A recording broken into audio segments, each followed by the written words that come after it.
Hello friends, मैं doctor JP Gupta समृद्धि online classes में आपका स्वागत करता हूं। सांख्यिकी में बीएड सेकेंड ईयर के सिलेबस के अकॉर्डिंग हम चल रहे थे, जिसके अंतर्गत हमने केंद्रीय प्रवृत्ति की माप का अध्ययन कर लिया। केंद्रीय प्रवृत्ति तीनों माप, समांतर माप, माध्यिका और बहुलक का अध्ययन किया।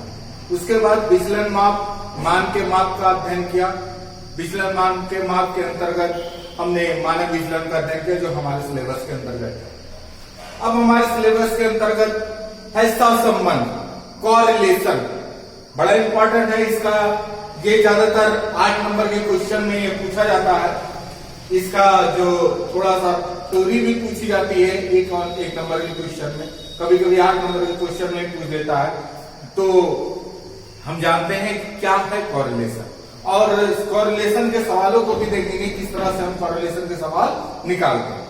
तो सहसंबंध समझने के लिए पूरा वीडियो अवश्य देखें और हमारे साथ बने रहें। तो हम बात करते हैं सहसंबंध मतलब संबंध की बात कर रहा है, अर्थात किसी व्यक्ति विशेष के एक क्षेत्र की उपलब्धि, किसी व्यक्ति विशेष, अगर हम किसी व्यक्ति विशेष की बात करें, किसी व्यक्ति विशेष के एक क्षेत्र की उपलब्धि उसी व्यक्ति के दूसरे क्षेत्र की उपलब्धि से किस सीमा तक संबंधित है। मतलब किसी व्यक्ति के एक क्षेत्र की उपलब्धि उसके दूसरे क्षेत्र की उपलब्धि से के बीच में कितना संबंध है, वही कह रहा है। किसी व्यक्ति विशेष की एक क्षेत्र की उपलब्धि दूसरे क्षेत्र की उपलब्धि से किस सीमा तक जुड़ी हुई है, अर्थात कितना प्रभावित है। तब मनोविज्ञान की भाषा में उनको चर कहा जाता है। पहला क्षेत्र की उपलब्धि एक चर होगा, दूसरे क्षेत्र की उपलब्धि दूसरी चर है। राशियों के मध्य संबंध को सहसंबंध कहते हैं। तो उन्हीं दो चर राशियों के मध्य संबंध को क्या कहते हैं? सहसंबंध कहते हैं। जैसे आप प्रेरणा का अधिगम प्रभाव, किसका? अब प्रेरणा का अधिगम पर प्रभाव, बुद्धि का उपलब्धि पर प्रभाव। तो दो चीज, दो चर हो गए, बुद्धि है, उपलब्धि है। उन दोनों में आपस में क्या संबंध है? संबंध ही जानना क्या है? सहसंबंध है। भाई विज्ञान आपके अंदर बुद्धि का या तर्क शक्ति का विकास हो रहा है, तो आपके अंदर वाणिज्यिक शक्ति का विकास हो पा रहा नहीं होगा, साहित्यिक शक्ति का विकास होगा नहीं होगा। तो उन दोनों के बीच के संबंध को जानना। आपको गणित में अच्छे नंबर मिल रहे हैं, तो क्या विज्ञान में अच्छे नंबर मिल रहे हैं? अगर तो उनके बीच का, अगर गणित में अच्छे हैं तो क्या विज्ञान में अच्छे नंबर मिलेंगे? उनके बीच के संबंध को जानना क्या है? सहसंबंध।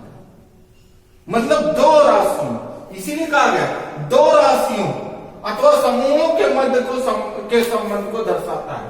सहसंबंध क्या दर्शाता है? दो राशियों अथवा समूहों के मध्य संबंध को दर्शाता है। या किसी व्यक्ति के दोनों उपलब्धियों आपस में कितने संबंधित हैं, एक दूसरे को कितने प्रभावित करते हैं, उसको जानना ही क्या कहलाता है? सहसंबंध कहलाता है। बायोलिसिस ने कहा है कि सहसंबंध के अंतर्गत 2 या 2 से अधिक समूहों के मध्य इस आशय से संबंध स्थापित करते हैं। ध्यान, 2 या 2 समूहों के मध्य इस आशय से संबंध स्थापित करते हैं कि उन समूहों के मध्य वास्तव में कोई संबंध है या नहीं। अगर संबंध है तो कितना है, अर्थात कितनी मात्रा है।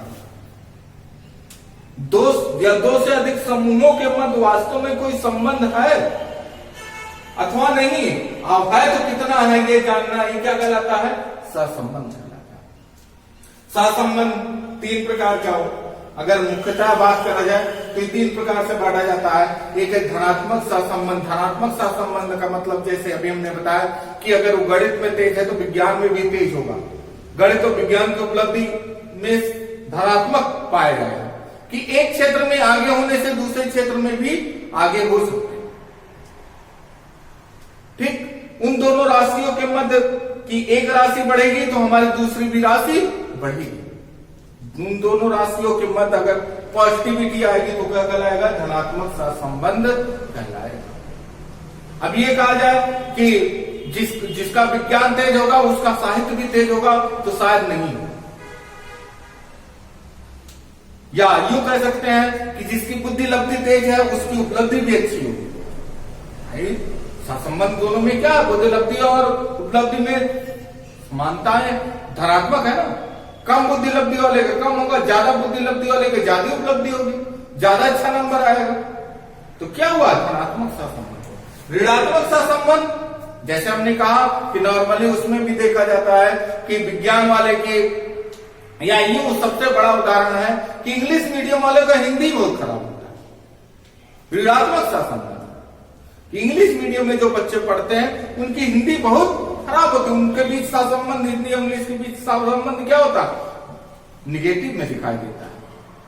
जैसे जैसे उनकी इंग्लिश अच्छी होती जाती है, उनकी हिंदी क्या होती जाती है, डाउन होती जाती है। तो यह सहसंबंध नॉर्मली देखने को मिलता है। तो ये किस प्रकार का सहसंबंध क्या है, ऋणात्मक सहसंबंध है। और शून्य सहसंबंध, दोनों के बीच कोई प्रभाविता नहीं है, अर्थात एक राशि बढ़ती है तो दूसरा तटस्थ रहता है, उसमें कोई कमी या ज्यादा नहीं होती। ये बढ़ती है तो इसमें तटस्थ रहता है, इसमें कोई कमी या ज्यादा नहीं होती। तो वो क्या कहलाता है, शून्य सहसंबंध कहलाता है।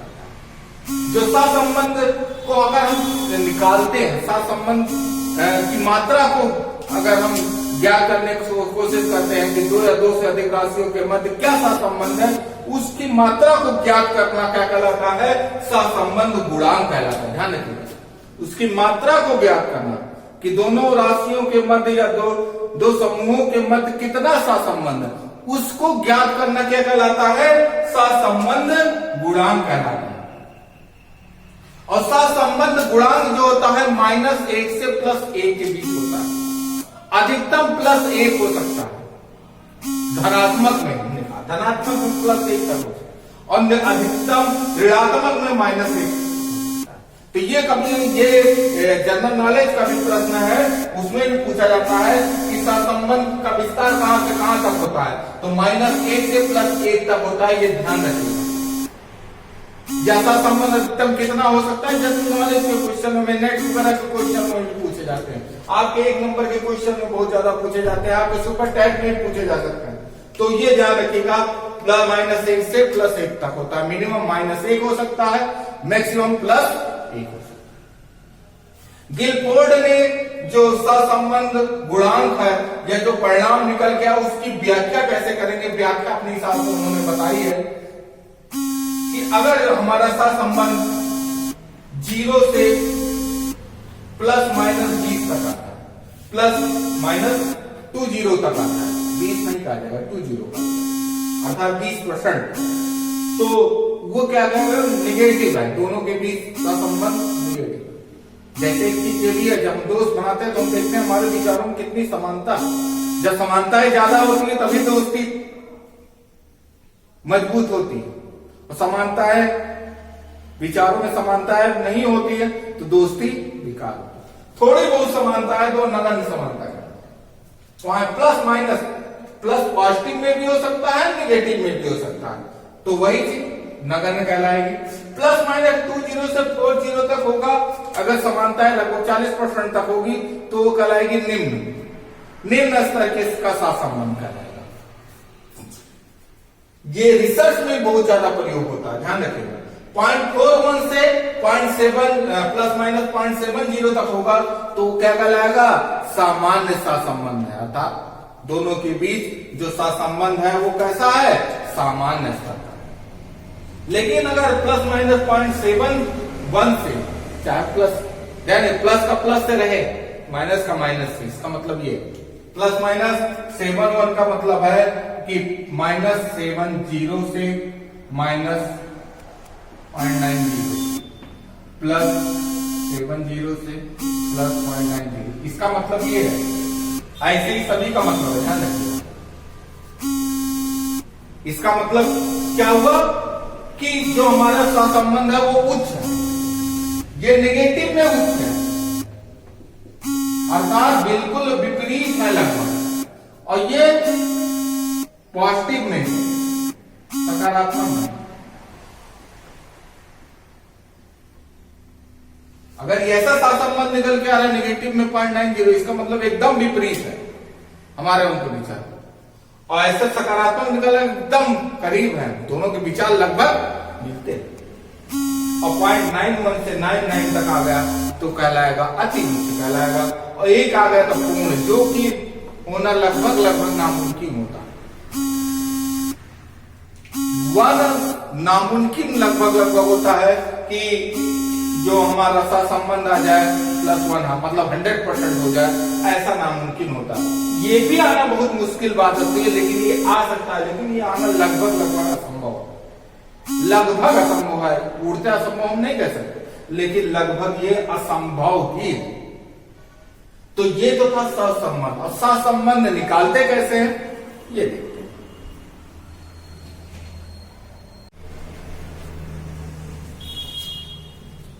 सहसंबंध ज्ञात करने की प्रमुख विधियों के बारे में बात करें तो क्रमानांतर विधि कहलाता है। क्रमानांतर विधि या स्पेयरमैन का कोटि अंतर विधि, स्पेयरमैन रैंक डिफरेंट मेथड के नाम से जाना जाता है। ये बड़ी प्रचलित विधि है, क्रमानांतर या स्पेयरमैन की कोटि अंतर विधि, और सबसे सरल विधि, और आपके सिलेबस में भी यही विधि है ओनली। बहुत सारी विधियां हैं, लेकिन ये जो प्रमुख विधि है, 3 प्रमुख विधियां हैं, उसके बारे में हम बात कर रहे हैं। दूसरा है गुणन आघूर्ण विधि या कार्ल पियर्सन का प्रोडक्ट मूवमेंट मेथड। बड़ी क्लासेस में इस मेथड से सवाल बहुत ज्यादा आता है। प्रोडक्ट मूवमेंट मेथड या कार्ल पियर्सन की आघूर्ण विधि कहलाता है। गुणन आघूर्ण विधि कह लीजिए, कार्ल पियर्सन का प्रोडक्ट मूवमेंट मेथड कह लीजिए, ये मेथड दूसरा है। ये भी बहुत ज्यादा इंपॉर्टेंट है, लेकिन ये आपके सिलेबस में नहीं है। अगर सिलेबस में होता तो सवाल इसी से आता पक्का है।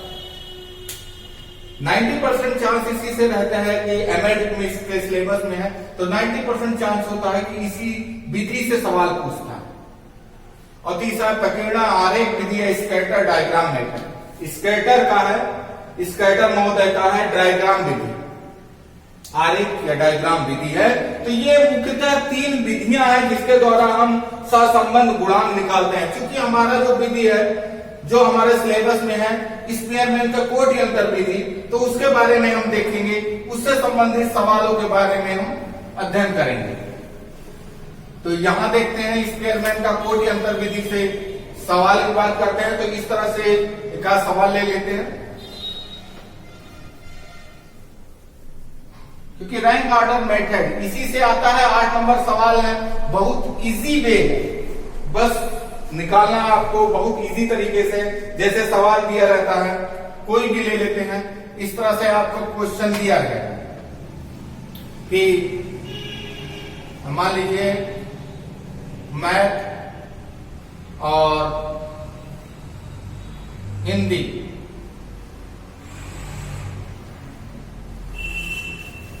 मैथ और हिंदी के नंबर्स दिए हुए हैं। कितने बच्चों के? 10 बच्चों के मान लेते हैं। इसमें स्टूडेंट ये आपके दिए होंगे।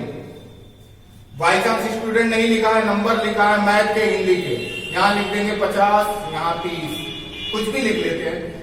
ए स्टूडेंट के 50 मैथ में आए, हिंदी में आए 30, बी स्टूडेंट के 40 और यहां पर भी 35 है। सी स्टूडेंट के कुछ भी ले सकते हैं, 35 आए, यहां इसके 45 आए। डी स्टूडेंट के 36 आए, यहां इसके 38 आए। ई स्टूडेंट के 40 आए, यहां इसके 35 आ गए।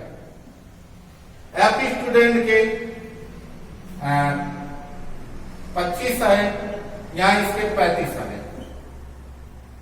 जी के यहां मान लीजिए 28 आए, यहां आ गए 30 आ गए।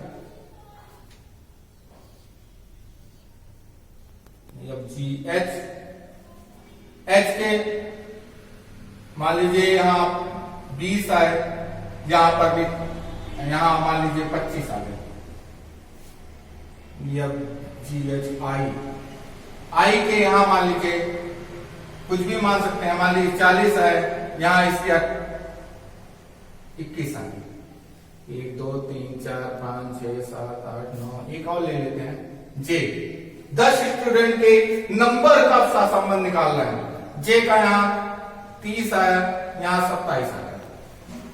अब यहां ये आपको दिया रहेगा, कभी कभी ये दिया रहता है, तो आप अगर ये दिया है, ये नहीं दिया है, ये दोनों तो दिया रहेगा, तो 1 2 3 4 5 नंबर डाल सकते हैं कि पहला स्टूडेंट ये मैथ में मार्क्स है, हिंदी में मार्क्स है। अब इनका निकालना है कोरिलेशन। क्या निकालना है? कोरिलेशन। तो रैंक ऑर्डर मेथड का अगर हम इसकी बात करते हैं तो फाई से व्यक्त करते हैं, या RH बराबर इससे व्यक्त किया जाता है सहसंबंध गुणक 1 माइनस 6 सिग्मा d स्क्वायर बराबर n स्क्वायर माइनस 1। ये इसका फार्मूला है। D का मतलब होता है डिफरेंस। डिफरेंस किसके डिफरेंस का? हमने कहा ये रैंक ऑर्डर मेथड से द्वारा निकालते हैं, तो रैंक का डिफरेंस हम निकालते हैं। अब यहां देना है, ध्यान रखिएगा, रैंक निकालना है। तो रैंक 1, रैंक 2। अब रैंक 1 रैंक 2 क्या? पहला सब्जेक्ट ये हो गया, दूसरा सब्जेक्ट ये हो गया, या पहली चरराशि ये होगी, दूसरी चरराशि ये होगी। दो चरराशियों के मध्य संबंध निकालना है, तो इसमें रैंक डालना है, क्योंकि रैंक ऑर्डर में है तो रैंक देना है। तो रैंक किसको, नंबर 1 किसको देंगे? हम रैंक 1 की बात कर रहे हैं, तो नंबर 1 रैंक किसको दिया जाएगा? इसको अगर हम इस तरह से कर लें तो ज्यादा बेटर रहेगा। बस इसमें कुछ नहीं दिया करना है, इतना आपको दिया है, पहले इसका रैंक डाल लीजिए।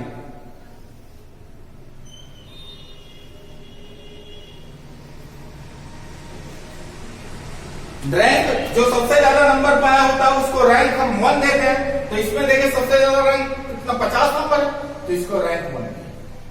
उसके बाद कितना है? 50 के बाद 40 है, लेकिन 40 यहां पर भी है, यहां पर भी है, 3 लोग 40 है, मतलब दूसरा पॉइंट भी 40 है, तीसरा भी 40 है, और चौथा।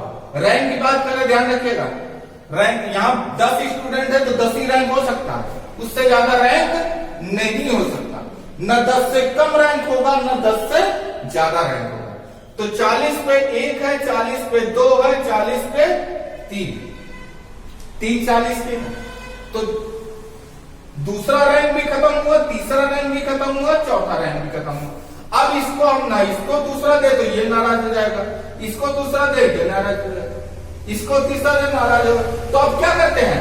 रैंक 2 3 4 इनको जोड़ो, 3 2 5 4 9, 3 कितना हो गया? 9।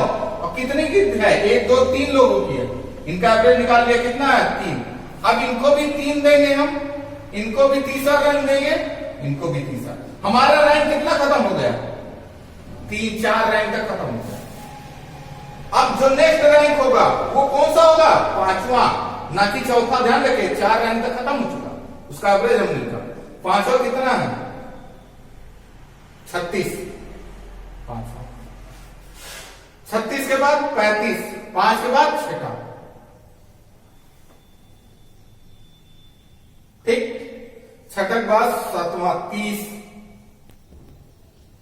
8वां ये हो गया, 9वां ये हो गया, और 10वां 10 रैंक तक हो गया।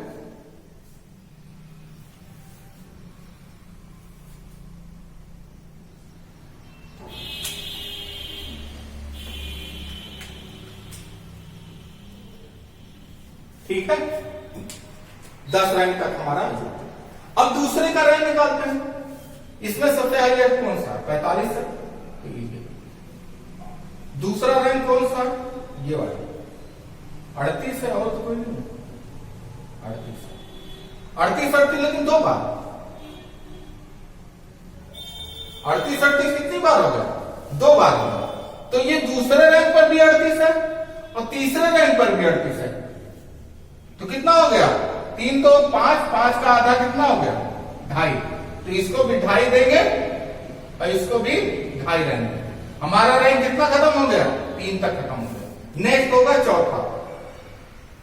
चौथा 35 35, चौथा भी 35 है और 5वां भी 35 है। भाई 35 ही तो है, चौथा भी 35, 5वां भी 35, तो 4 5 9 का आधा 4.5।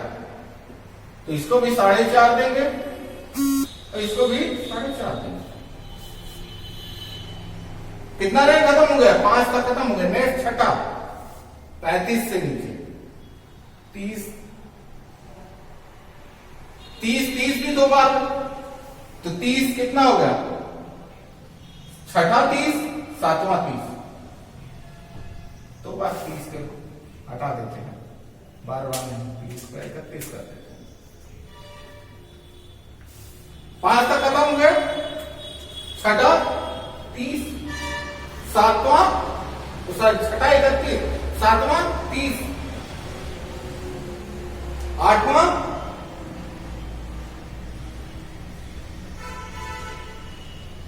ये हो गया, नौवां ये हो गया और 10वां।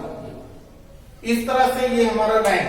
ध्यान रखिएगा, जब 3 अंक कॉमन होगा तो उसका रैंक देखेंगे, जहां से शुरू हुआ पिछला रैंक जो खत्म हुआ उसके बाद से रैंक मिले, तीनों लिख लेंगे, उसका एवरेज निकाल के उसमें लिख देंगे और जहां तक रैंक खत्म हुआ नेक्स्ट वाले को उससे नेक्स्ट रैंक देंगे। ये इस तरह से ये रैंक निकालेंगे। अगर रैंक निकालना ही में इसमें बुद्धिमानी है और कुछ नहीं है, इस सवाल में अब कुछ नहीं रह गया। अब डिफरेंट, डी का मतलब क्या होगा, डिफरेंट, डिफरेंस निकालना है, फिर डी स्क्वायर हो जाएगा, खत्म। डी स्क्वायर तो निकालना है। एन कितना है, 1 2 3 4 5 6 7 8 9 10, एन बराबर 10। अब ये देखो 6 का डिफरेंस हो गया, इसमें 1.5 का डिफरेंस हो गया, इसमें 5 का डिफरेंस हो गया, इसमें 2.5 का डिफरेंस हो गया। माइनस प्लस ध्यान नहीं देना, इसमें डिफरेंस है बस, ये नहीं कि माइनस है प्लस है, क्योंकि आगे जाके वो माइनस माइनस प्लस ही है। इसमें 0.5 का डिफरेंस हो गया, इसमें 4.5 का डिफरेंस हो गया, इसमें 2 का डिफरेंस हो गया, इसमें 1 का डिफरेंस हो गया, इसमें 7 का डिफरेंस हो गया, इसमें 1 का डिफरेंस हो गया। अब इसका वर्ग करना, डी स्क्वायर है 36 और 15 15 2.25 50 25। अब यह ध्यान रखिएगा, अगर इकाई का अंक 5 हो उसका वर्ग निकालना हो तो वर्ग निकालने की विधि ध्यान रखिए। जैसे 25 का निकालना है, यहाँ 0.5 है, तो ध्यान रखिएगा 50 25 पूरा लिख दीजिए और 2 और यहां एक और बढ़ा दिए, 2 है एक और 2 किया 6। ध्यान रखिएगा जितना है उससे एक और बढ़ा दिया, दशमलव का 2 6.25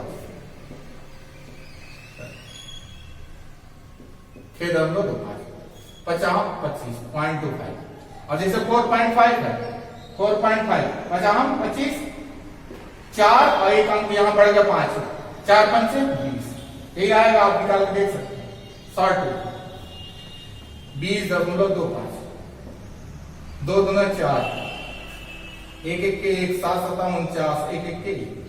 अब जोड़ लीजिए सारे को, अब 49 1 50 1 51 4 55 55 20 75 75 6 81 81 और 25 106 81 25 106 2 8 108 और 36 144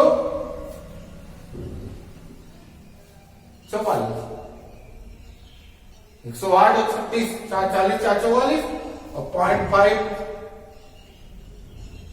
0.5 2 3 4 145। कितना निकल गया है, 145, क्योंकि 1 2 3 4 4 सवाई 1 हो जाएगा 145। कितना ये निकल के आएगा, सिग्मा डी स्क्वायर, सिग्मा मतलब जोड़, आपको पहले बताया डी स्क्वायर में जोड़ कितना है 145। बस आपको बस उसमें रख देना है और आपका क्या हो गया, सॉल्व।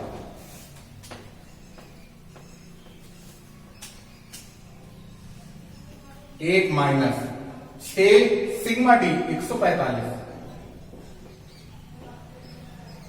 एन कितना है 10 का वर्ग माइनस 1 1 माइनस 6 से गुणा कर लीजिए, 6 पंचे 30 और 6 चौक को 24 3 27 6 कम 6 1 7 6 2 8 27 870। 1 माइनस यहां से, अब ये 100 को 10 से गुणा 1000, 100 में से एक है 99 को 10 से करेंगे 990, 0 कट गया। अब यहां भाग देख लेते हैं 99 को 87 से, दशमलव लगा 0, 8 बार जाएगा 100 8 800 792 8 16 में से 7 8 लगभग 792.88 लगभग आएगा। तो 1 माइनस 0.88। अब 1 में से घटाओ 0.88 0.10 यही तो आएगा। यही आपका क्या हो गया आंसर। क्या आएगा 0.12। ये कैसा सा संबंध है? अभी परिणाम की व्याख्या में हमने आपको बताया था कैसा सा संबंध है। लगभग नगण्य। किस प्रकार का है? लगभग नगण्य है, क्योंकि 0.20 तक हम लगभग नगण्य सा संबंध मानते हैं। तो हिंदियों में इस तरह से कोई भी सवाल, ये तो हमने रेंडमली कोई अपना सवाल ले लिया कि आपको समझाने, कोई भी सवाल निकाल कर आप लगा सकते हैं। ध्यान रखिएगा एक चीज, ये ध्यान रखिएगा, जैसे यहाँ 40 पहला रैंक खत्म हो गया था, रैंक लिख लीजिए 1 2 3 4 5 6 7 8 9 10। कौन कौन सा? 50 को एक रैंक दे दिया तो पहला रैंक खत्म हो गया। अब 40 आ रहा है, दूसरा तीसरा चौथा, मतलब यहां तक। तो अब सबको दूसरा तीसरा चौथा अगर लिखेंगे तो गड़बड़ हो जाएगा। तो इनका क्या निकालते हैं? एवरेज निकाल लिया। कहीं पर भी हो सकता है, ये तो यहां पर हमने लिख लिया। तो इनका एवरेज निकाला 3 आया, क्योंकि तीनों को जोड़ करके निकाला 4 3 7 2 9/3 बराबर 3 आया। तो सबको हमने 3 3 कर दिया, 4 तक खत्म हो गया था। फिर उसके बाद नेक्स्ट जो संख्या होगी वो कौन सी? 36, पांचवा रैंक। तो इस तरह से निकालना है। वही हमने जैसे यहां पर भी देखा था 38 38 का जो भी रैंक होगा वो रैंक के आगे इस तरह से हम निकालेंगे। दूसरा और तीसरे का जो 2 कॉमन अंक आ गया या 3 कॉमन अंक आ गया या 4 कॉमन अंक आ गया, तो उस तरह से हम रैंक निकालेंगे। रैंक निकालना ही सबसे महत्वपूर्ण बात है और इसके अंतर्गत कोई भी कठिनाई नहीं है, क्योंकि कैलकुलेशन भी इतना ज्यादा हार्ड नहीं है कि हम जिसको लगा ना पाए। ये बहुत ज्यादा हार्ड है। बस ये देखना है कि हमें रैंक सही से निकालना है। जैसे इसमें भी हमने पहला रैंक ये 45 आ गया था, दूसरा और तीसरा रैंक देखिए 38 दूसरे पहला था 45 गया हो गया, दूसरा तीसरा 3 2 5 5 का आधा कितना हुआ? 2.5 लिखा। 3 रंग तक था ना, फिर चौथा पांचवा, चौथे पांचवे पर भी यही था 35 35 आ गया था। तो चौथा पांचवा का आधा कितना हो गया? 4.5 हो गया। तो 4.5 4 लिखा, 5 तक खत्म। नेट को हमने 6 दिया, देखिए 6। तो इस तरह से रैंक आपको देना है। यही रैंक आप ध्यान रखिएगा निकालना। ये 8 नंबर का क्वेश्चन लगभग 90% चांसेस है कि आपके पेपर में आएगा। तो 90+ चांसेस है कि ये पेपर में 8 नंबर के क्वेश्चन में आना है। और अगर 15 नंबर में भी आता है, 15 नंबर में आता है तो थोड़ा सा थ्योरी जोड़ देते हैं, जैसे हमने आपको शुरू में थ्योरी बताया, या सांख्यिकी से संबंधित थ्योरी जोड़ दिया या कॉरिलेशन से थ्योरी जोड़ दिया, फिर इसको दिया, तभी इसका मार्किंग 8 से 10 नंबर का रहता है। कैटेगरी बांट देते हैं। तो ये ध्यान रखिएगा, इसको अगर निकालना आ गया तो आपके 8 नंबर श्योर हो गए। उम्मीद करते हैं कि आपको समझ में आएगा किस तरह से कॉरिलेशन निकालते हैं। अगर पसंद आया हो तो लाइक करिए, शेयर करिए, कमेंट करिए। जो अपने साथी हैं उनको शेयर करिए और सब्सक्राइब करने के लिए कहिए। अगर आपने सब्सक्राइब नहीं किया तो आप भी सब्सक्राइब कीजिए। इसी के साथ आज का वीडियो यही समाप्त करते हैं। धन्यवाद।